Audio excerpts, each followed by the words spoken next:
Okay, we are alive.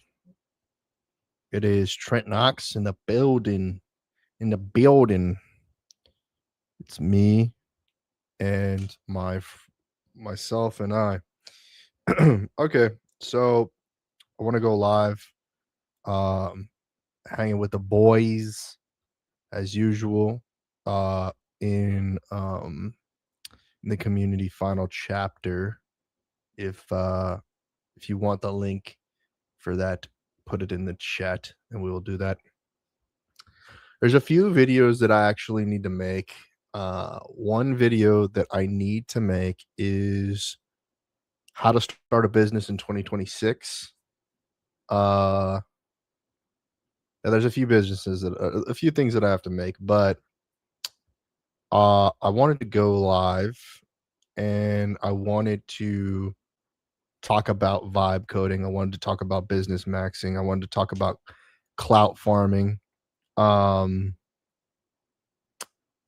and kind of inspired by shout out Dre in final chapter because he definitely put me on in terms of saying, hey, you put this many reps in that you kind of need to share with people that are just starting the journey. So we may get into that, we may not get into that today. Uh just started I'm about three quarters the way through with the Adam Freeland interview of clavicular. And well, I'm not on his regimen, that's for sure. But I was having a chat about it, and I'm not a fan. Uh, I know it's one of those things where people have their different opinions, um, and maybe there's a level of controversy to it right now, but I know that there's value in what his perspective is, and the way that people are obviously getting a lot of attention from his opinions and everything. Um, but that's not there's not too much of that that's really related to what I do. You know, I don't. I mean, you can get attention, and you could be mogging in so many different ways to take the term and use it. Uh, I think uh, alpha male of the group is what he's been saying. He's like, okay, well, it's a shortened version of that, and then it's turned basically turned into being an alpha male or like an alpha person, and that's cool. I think that anyone who is glorified unemployed, aka entrepreneur, they have different directions that they can go down. And with vibe coding now, vibe coding is a lot of the first step. It is a big component of business now. Um, I have put together a system that I use called, um, actually, I don't have a name for the system, but it starts out with the letter of intent, right? It's being honest and frank with your your audience about what your intentions are. And as you develop that and you find some level of agreement, you move into the memorandum of understanding. So once you kind of are aware of each other through a discovery call, you then create the letter of intent that gives the direction in which the conversation is going to continue forward. You then have a memorandum of understanding based on a strategy call. That strategy call outlines what services or deliverables that you're going to give, and then the confirmation is that memorandum of understanding. The next call that you have is, um, it can it can escalate very quickly, but if you need another, consulting call, you'll have a consulting call, and then you should then be in the stage of signing an agreement. You sign the agreement, then implementation starts, and you start operating, and and that's where you've already collected your transaction, and you're in business, right? That's the flow that I think works for the vast majority of people in business when you're trying to organize, scale, grow, and scale. Uh, I think that people can get caught up in the friendliness of it and uh,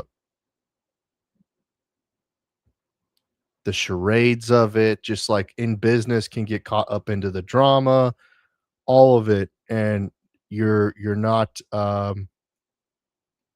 you're not business maxing when you do that. And I've been caught up in that plenty of time. Uh, and I just had a team meeting, and my team meeting I think is kind of it's causing a distraction with me, right? And that distraction, I'm not certain if it's conclusive, but the thing that I'm pushing the most is EBN, right? So I'll share my screen here. Maybe.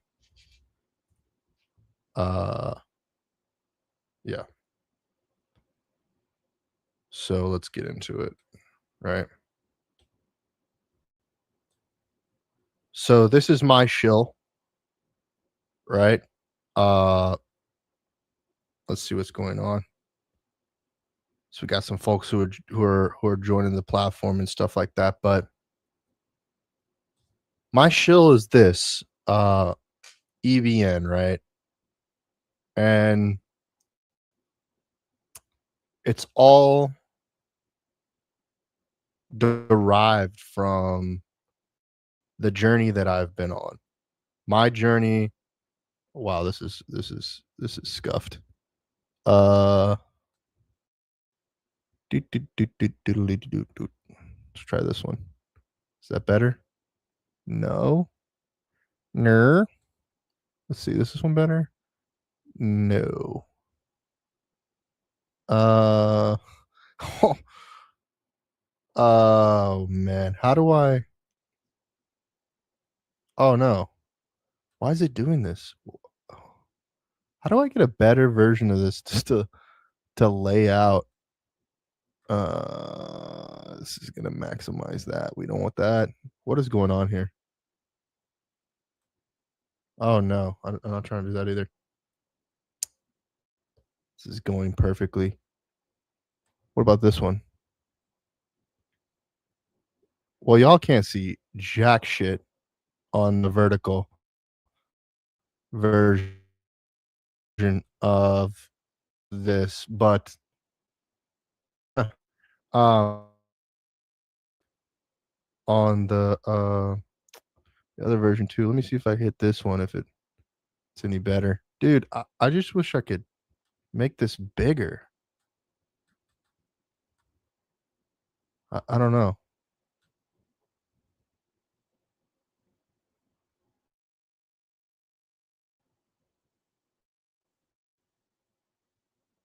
Make myself that's not working. Okay. Uh Anywho, yeah, so I'm shilling this. It's EBN. Um and the thing is like I'm passionate about this because I wish this could be different. How can I make this different? Why is the layout just so scuffed on vertical? Maybe I do need to switch to to restream here.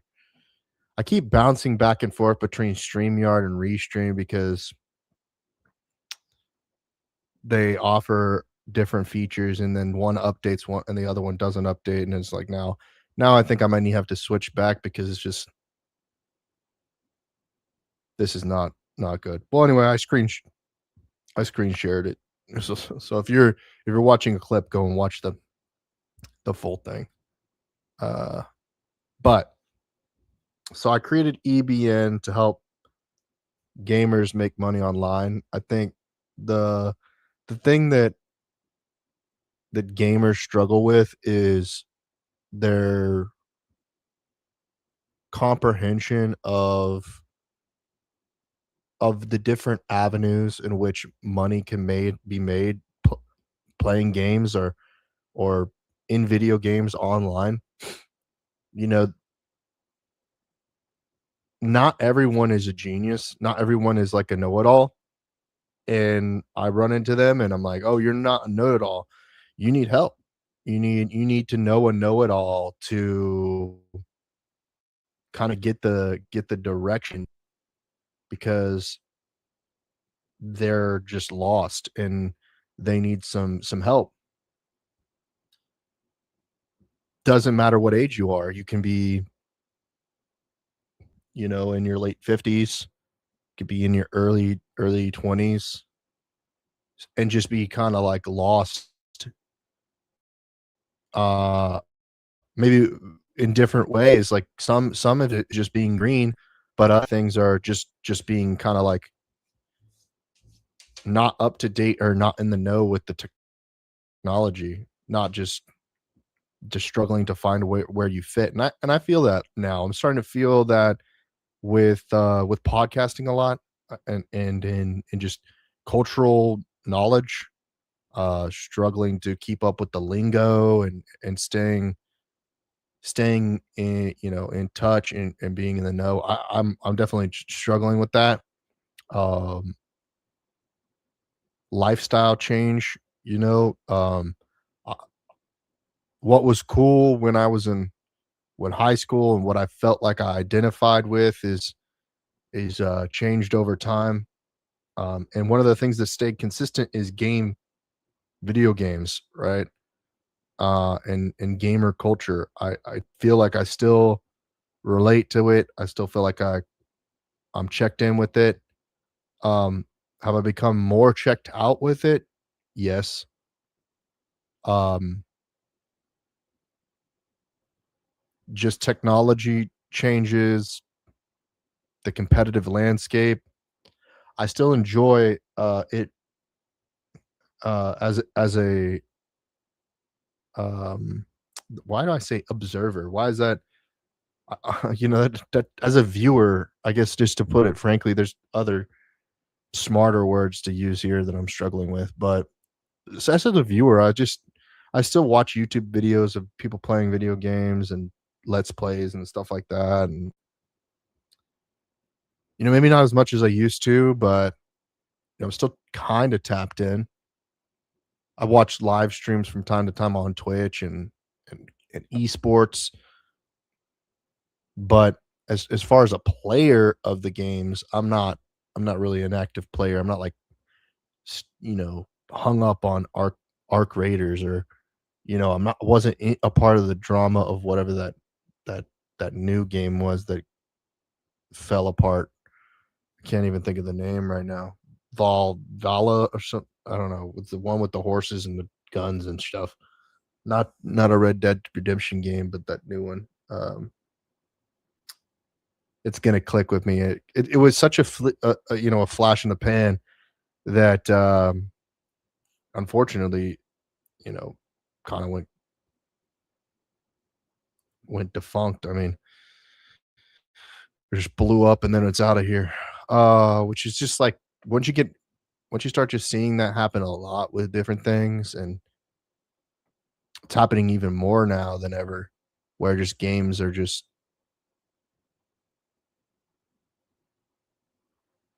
glorified marketing campaigns for an attempt to build a brand or launch a streamer or do something other than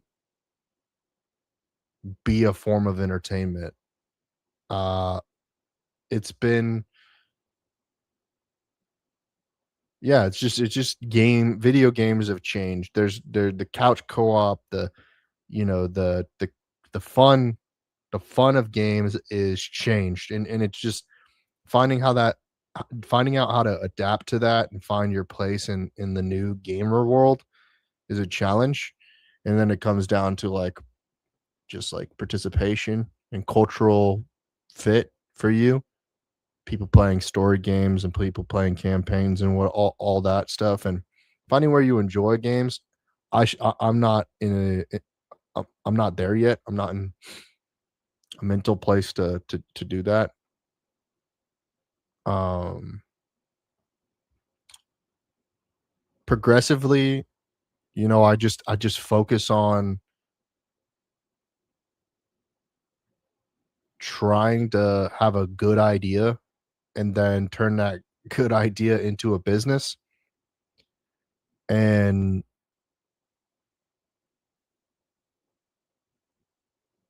I have yet to really s perf perfect the science of that. I've had good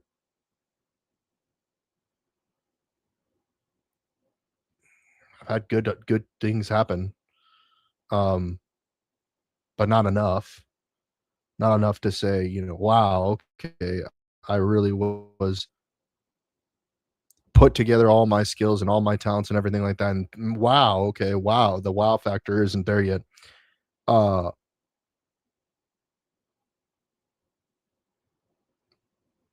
as a creator, who am I? Who am I to really make a grandiose statement about anything?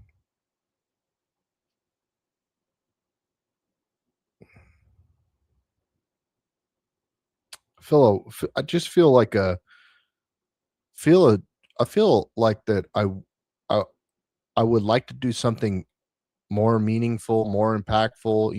These desires of are correlated with a lot of people's different interpretation of what that means. Um, of course, like, I think in this society,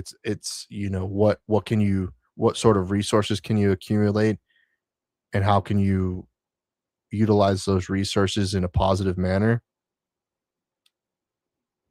for yourself as well as those around you in your community. So, one step at a time, we work on it ourselves and our our goals and our brands, uh, one step at a time. It's like, how do you eat an elephant? One bite at a time, if you can. Maybe you start with a hoof, I don't know. But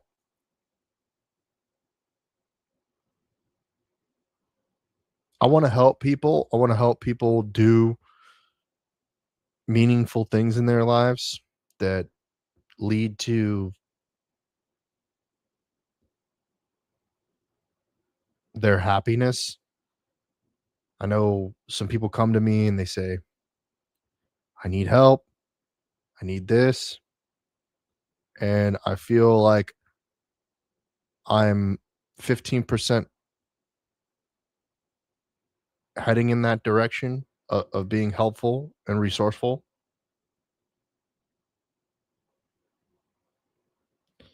I don't feel I'm on I haven't gotten to the level that I would like to be at.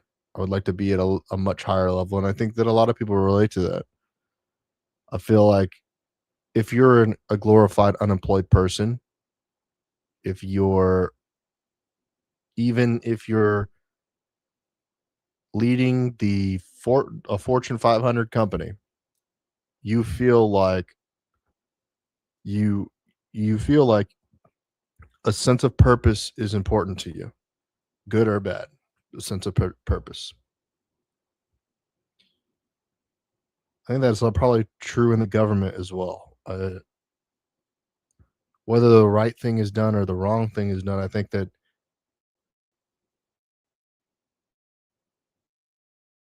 you think about the people that you care for and you try to do the best for them. There's like like less than 10% of the world has, you know, alternative motives that are negatively impact themselves and those around them. That's just not, that's not a huge population, right? Um, so that's not something that most people have to struggle with, although they do have to struggle with often more times than not, putting obstacles in front of themselves whilst they're on their way to success.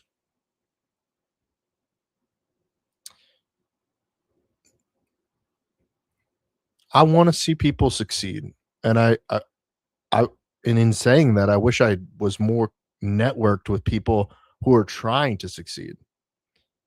I think a lot of the people that I'm connected with are just kind of passively connected with me. They're not networking with me because if they were, I would have more people in the communities that I'm participating in. And I think there would be more visibility on the communities that I need to participate in. And that's something that I've had really a difficult time doing is I would like there to be more discoverability and choice in the communities that people can participate in. So yeah, I build a gamer platform called EBN because I want to be one of the places that people can participate and connect with others in the gaming space. Now it's a matter of who can hold their breath the longest. I don't really even know my competition that well, right? I wish I was more aware so I could be changing the game and then maybe people would copy me. People would see something I am doing and copy it and implement it, and then I could copy and implement their changes and we innovate, right? But as it stands, like not much is going. I mean, we have a decent size audience that's growing. Um, since we started on it, we have, we've had 80 fully onboarded users, another 20 users that are in the process of onboarding, creators, entrepreneurs, uh, employees, just a wide variety of users. And I hope that they're getting value. I hope that we're doing meaningful things for them. Um, but yeah, that's my passion, right? My passion, my attraction is the gamer culture. Of course, like the elusive gamer girl, uh, the attractiveness of that. Um, because I want to continue doing what I want to do with my life. I guess is that too much to ask for? Um,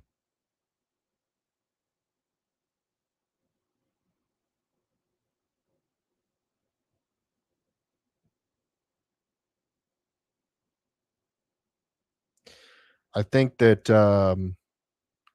when it comes to the agency and like the process that we're doing to find, cr- you know,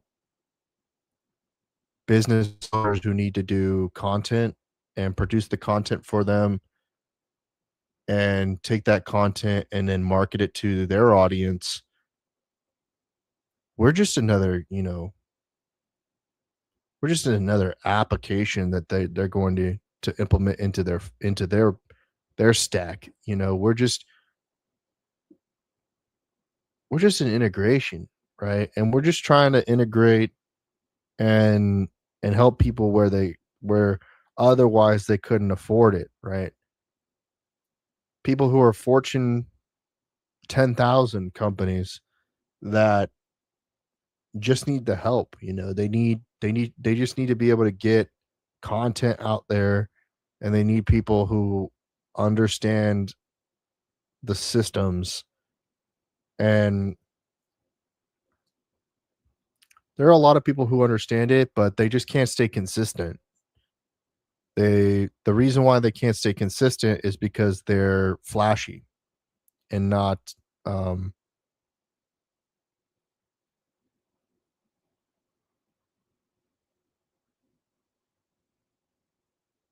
optimized. You, know, you can create something that's really artistic, really interesting. It's good for marketing and good for advertising, but it's not what you can do on a day to day basis. It's too complex. It's complicated. Of course, you can edit it out in post production, but then that's just another step when you could just go and create live content, clip it up, get some viewership, hopefully get some comments, some likes, and then flip that into a marketable, advertisable, um, visible, creative. That's what everybody that's the golden thing. Like, you can get some attention on your content and then make a sale, make something happen for yourself as a as an entrepreneur or even a business owner. I don't know what the term I don't know what the proper terms for this is, you know? Because what's the difference between somebody who's, you could call it a hobbyist, I guess, a hobbyist to entrepreneur. An entrepreneur has success. I don't know. I mean, people continually debate this. Like someone who just works for themselves or self-employed, self-unemployed.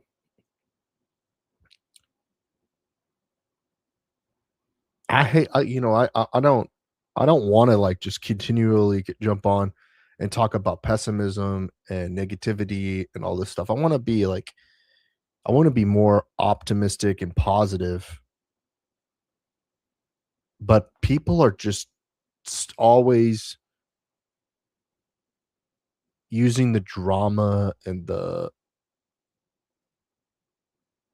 controversy to get attention, to get views, you know? Just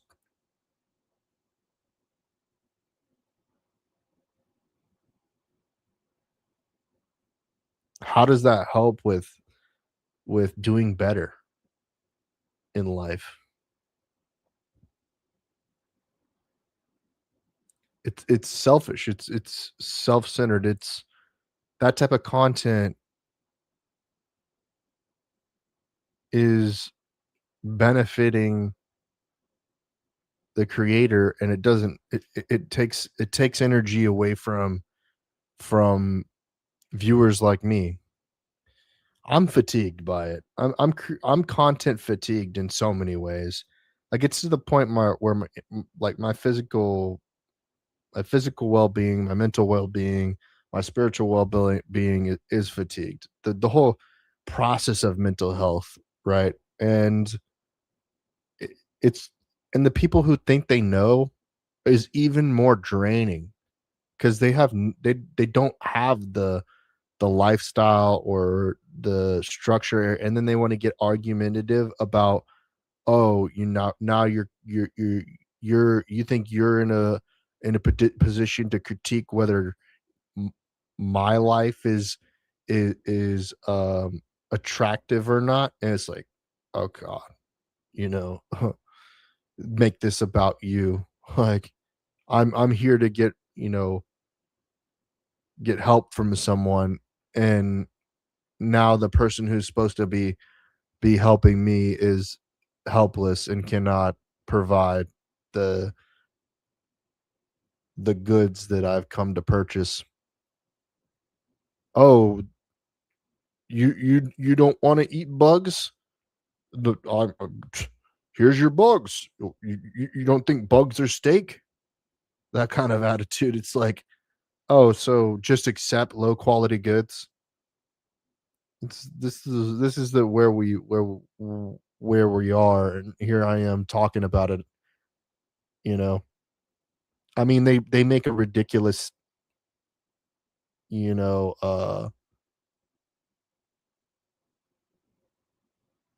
mm, advertisement about, "Oh, you can choose your bananas."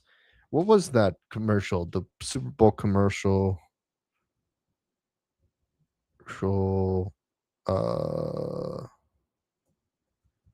"Choose your bananas." Whatever. What was it? Uh, Instacart commercial.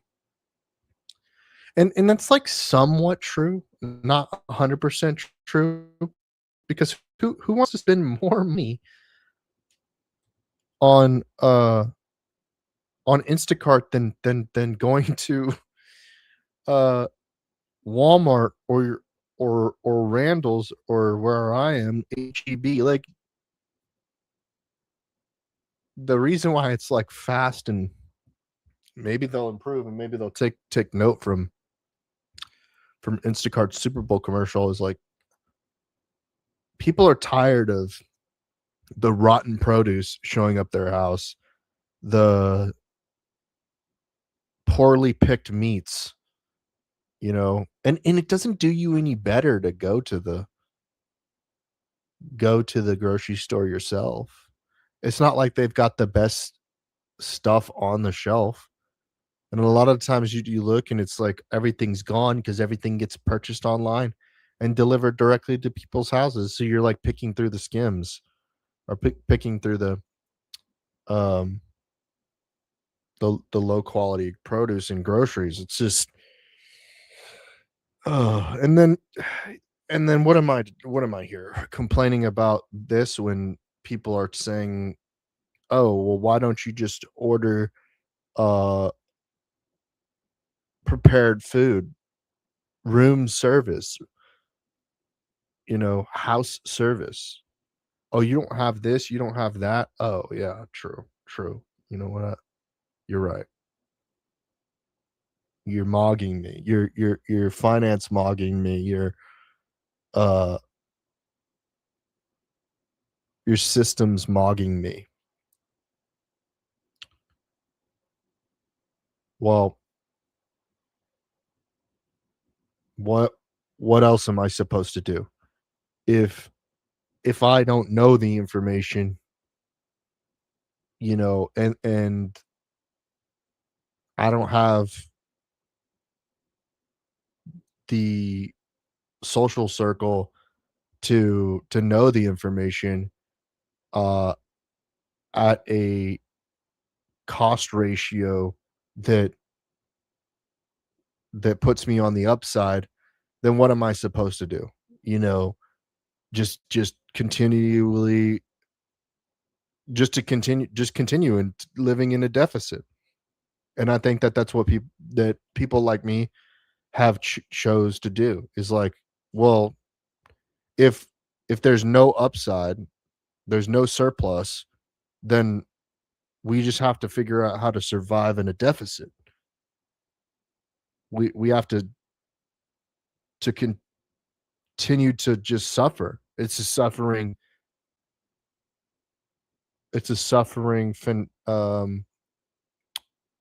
oh geez, what is the word? Suffering fiesta, that's what I was thinking. It's a suffering bonanza. It's a suffering bonanza. Welcome to the suffering bonanza.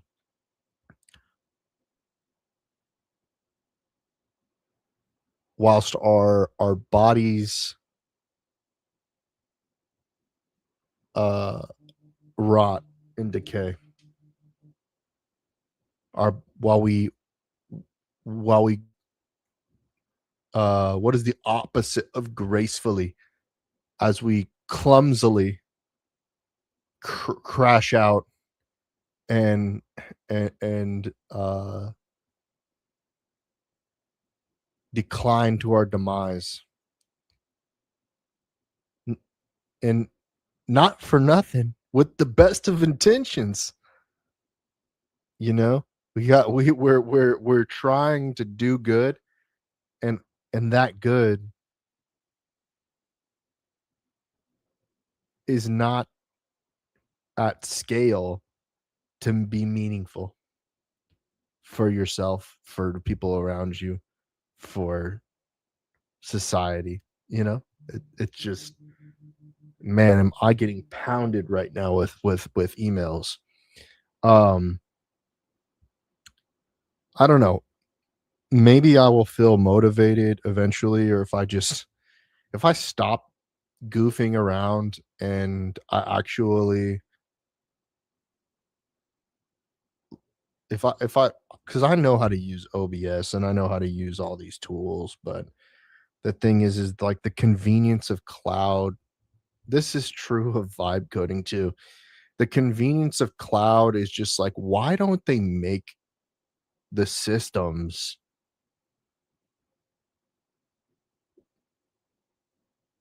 I just don't know why they don't use AI to code the systems. Like, it's like they're not empowering their people to do the changes that need to be done. It's like I could if I could just make layered overlays in the cloud in this broadcaster, and put a CLR browser over the top of it and put in alerts and everything like that. Like, dude, we'd have a perfect, why is this system just not OBS in the cloud? You know, I don't know. I don't know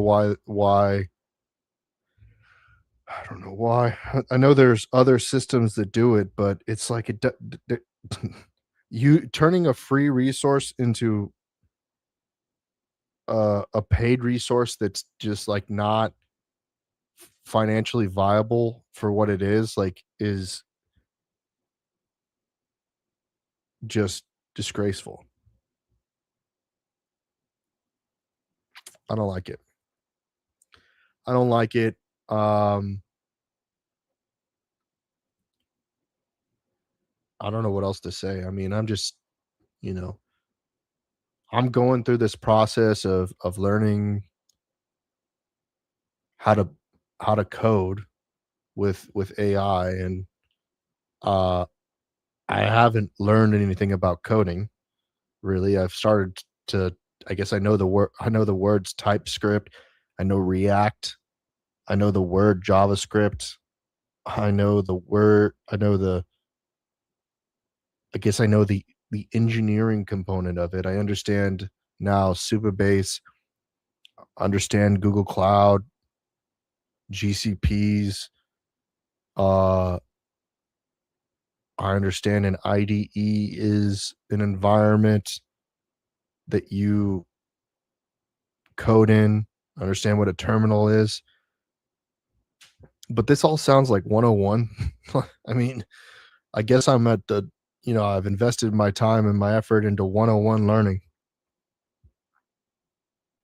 but I haven't built anything, not anything meaningful, at least. Nothing to say, nothing to stunt on anybody or mog on anybody, as they say today.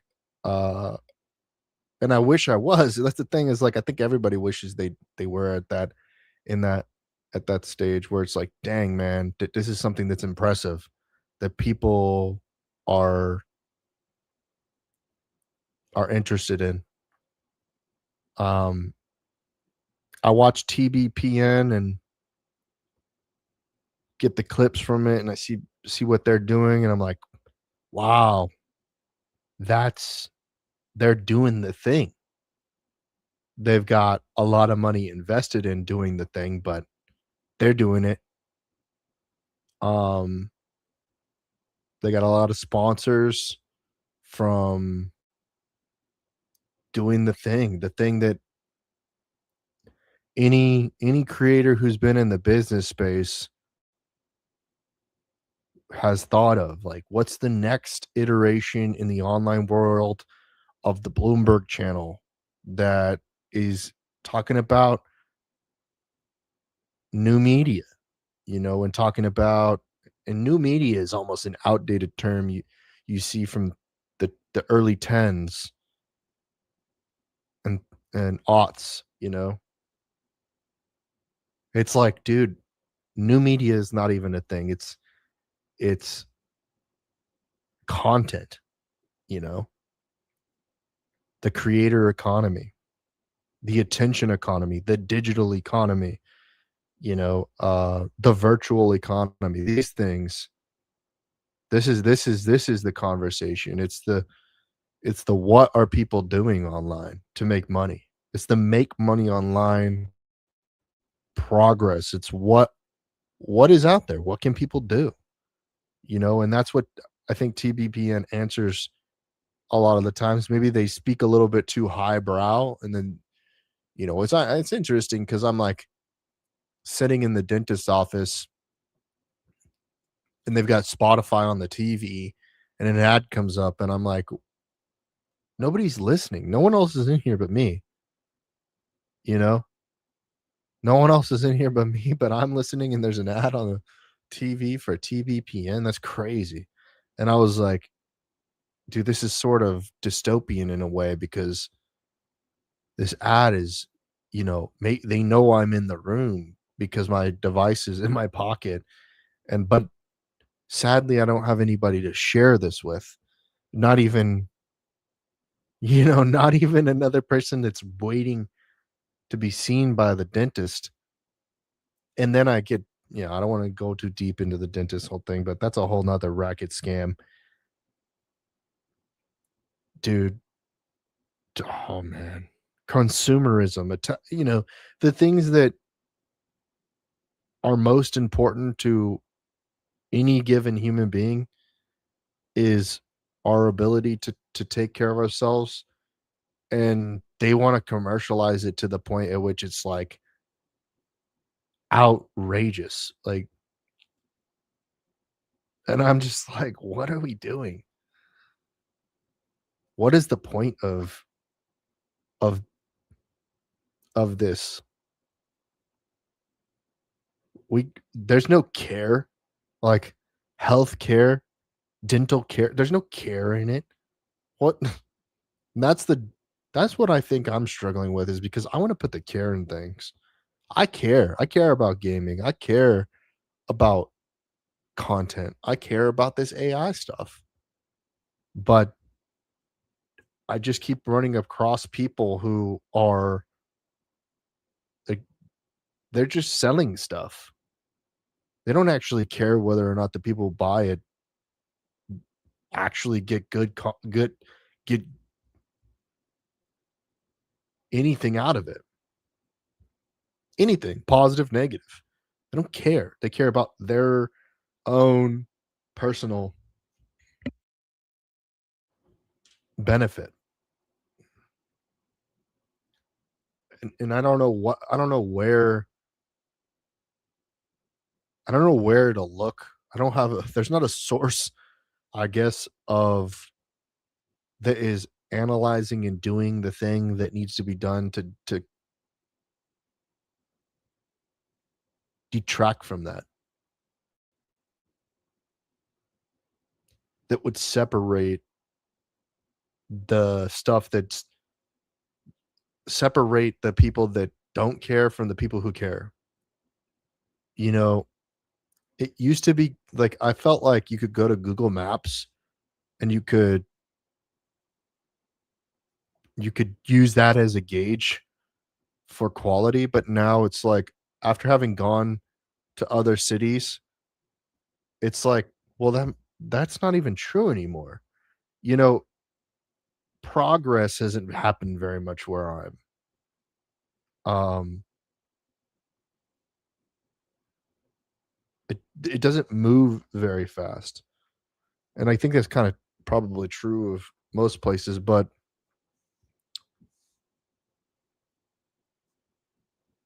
you can't get a haircut for from a commercial space, a commercial I mean, a chain, I should say, a franchise. You can't get a haircut from a franchise without spending $25 and then $5 with a tip, you know? You can't you can't get a bottle of water unless it's being sold by a vendor on the street illegally for a dollar. You know, you're spending $2, you know, or you're buying the contaminated gas station water bottle that we all know has some sort of chemical in it that nobody wants to drink. Um, or the tap water, or even a fountain drink, man. It's just like,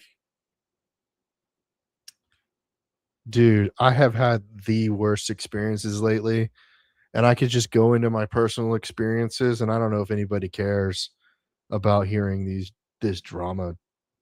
You know, I it's pent up inside of me. Just all this just bad experiences, you know, and it's like, "Oh, what are you crying about?" You know, all of that. It's like, "Oh, just suck it up, buttercup," you know, that kinda attitude, and it's just like, dude, nobody cares about their reputation, you know? Corporations don't care about their reputation. Franchises don't care about their reputation. They don't care. They don't care anymore. You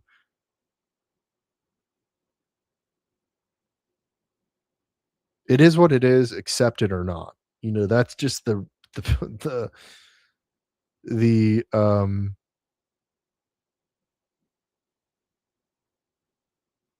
that's just the way that people are treating everything, and it's just like, what happened to the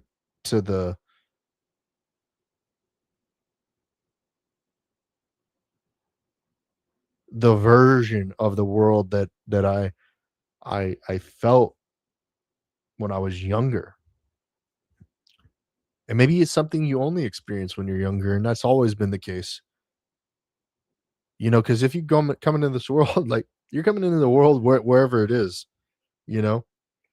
And, you know, young people probably recognize that even more, um, because, like, what do they declain complain about? "Okay, a haircut is $30."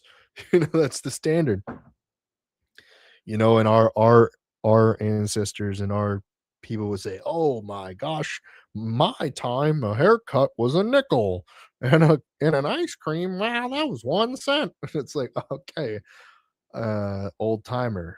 And, I am not that old. I feel like I should be still feeling a sense of, uh, of okay of quality. I still feel like I should be feeling a sense of quality, but I'm not,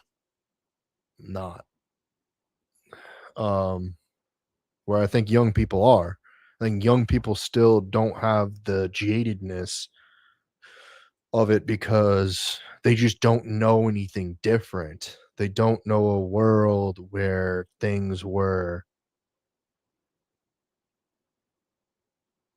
taken care of, that things were cherished. And I don't think we live in a world anymore where things are cherished. Um, I think it's hard to cherish things these days,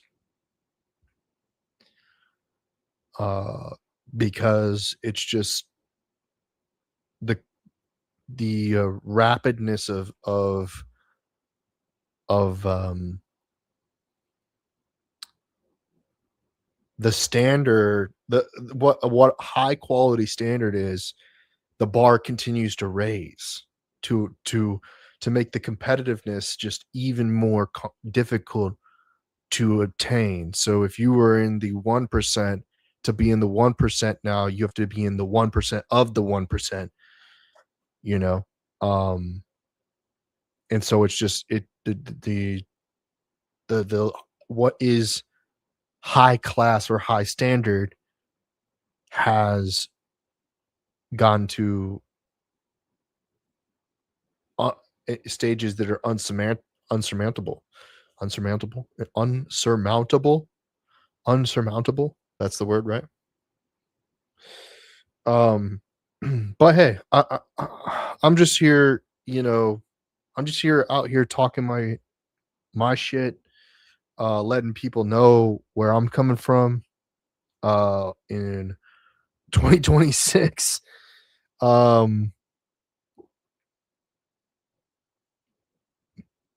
I don't know what else to really comment on.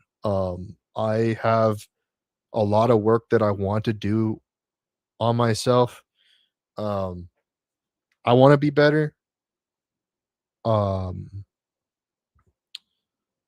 I try to invest in stuff that you know is innovative. I mean, like this new microphone that I bought that I'm really happy with.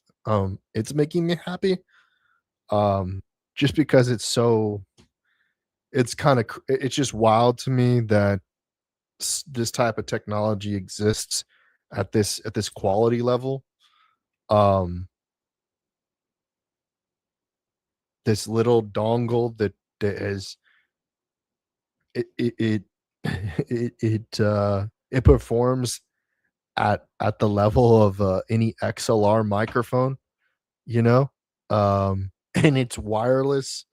It kind of like it shocks me because this is like just as good if maybe there's an audio engineer out there that can do make the sweetest sounding whatever, but you know that can get a that has a cloud lifter and a this and a that for an XLR mic, and I love that too. I love the vibrance of that and the quality of that too. But I had to get this because I was just like, it just blows my mind that this sort of technology exists. And I hope that I can stay semi motivated to continue to do content and make things happen because I'm motivated by this thing. Um, I hope that I make I hope that I'm able to help other people along the way because it drives me, it gets me driven to make content that is resourceful. I don't know how resourceful this conversation is. This sounds just like me yapping. I mean, there's got to be a better yapper. That's true. I mean, that's something we continually talk about in my groups that I'm in is like, yo, we just got to be a better yapper. And maybe I'm being kind of a crybaby because I'm not, I have groups that I'm in online, but I don't have the offline version of it that is just that I don't have to drive hundreds of miles or something to go participate in it. I don't know. I just haven't figured that out quite yet. Um, but yeah, I mean, I'm just like I'm right now just happy to be creating content again because this thing has done that for me. Because I mean, I've got this other stuff, I've got like this these wireless mics that are just good enough, but it's something about this setup of in this direction and the way that it feels when you podcast, and it just feels different when you have this mic, and you have a a studio condenser mic, and you're just in here talking, and you're expressing yourself, and you're working on yourself, and you're just podcasting. That's what this mic does for me. I mean, that's the motivation that I get out of it. Um, as opposed to these wireless mics that are dope too, because you just like take this little magnetic back on, off of it, put it in your in your shirt like that, and then boom, you have a mic on and you feel like you're $1,000,000 too. Like it feels both feel good, but for different reasons. Like this is something that you use when you're out in the field, creating content, or you have this other one that I've tried too, where, you know, it's more of like a clip situation. So you just like clip it on and there you go. You don't lose the magnet maybe because this one's a clip. And it's fun too. It's like it's just a little fun guy, right? Put that little mushroom guy on your shirt right there, little fun guy, little digital fun guy, a little peyote, a little digital peyote right there. I don't know what you want to call this, like a digital bong or something like that that you're hitting. Just you know, just suck it up, right? Suck up the digital goo, you know. But we have all this technology, and I'm happy to have it. I'm happy to have this. Is there something else that I might be happy to have as well? Um, I don't know. I don't know what the next thing is, that will excite me. I mean, I've been thinking about a Panasonic Lumix S5 Mark II X because of the video quality of it. I might I might get one of those. I know that's like 3 grand or whatever. I don't quite have the money to do that quite yet, but I might get around to it. Um, and I'm doing this podcast thing, and I'm coming in here to wrap it up because I think that once you go past an hour, it's like, what else are you going to talk about? What is it that even anybody's going to care about? And I hope that I talked about some things, and maybe I need to fill it more with particular topics and stuff that people care about, the news, you know, um, which I feel like I talked a little bit about it. I just didn't really specifically talk about headlines. I wasn't really talking about trending words or anything like that in a very efficient way. But anyway, yeah, my projects are Esports Business Network. That's at ebn.gg.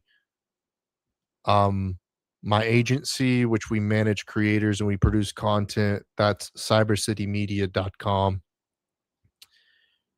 And then I've been coaching some people and consulting on making money online, and getting started because a lot of people don't know where to get started. I just know this people who don't even know how to open up a Robinhood account, or do anything on the internet, get a digital bank. I've been consulting on that a little bit, and helping people kind of resolve some of the challenges that they face there.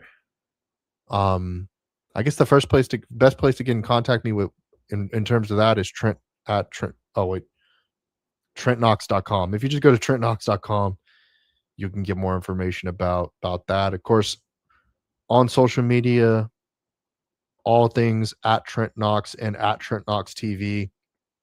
You'll find me there at Trent Knox or at Trent Knox TV. And thank you for tuning in to this broadcast. Signing off here, and talk to y'all again soon. Peace.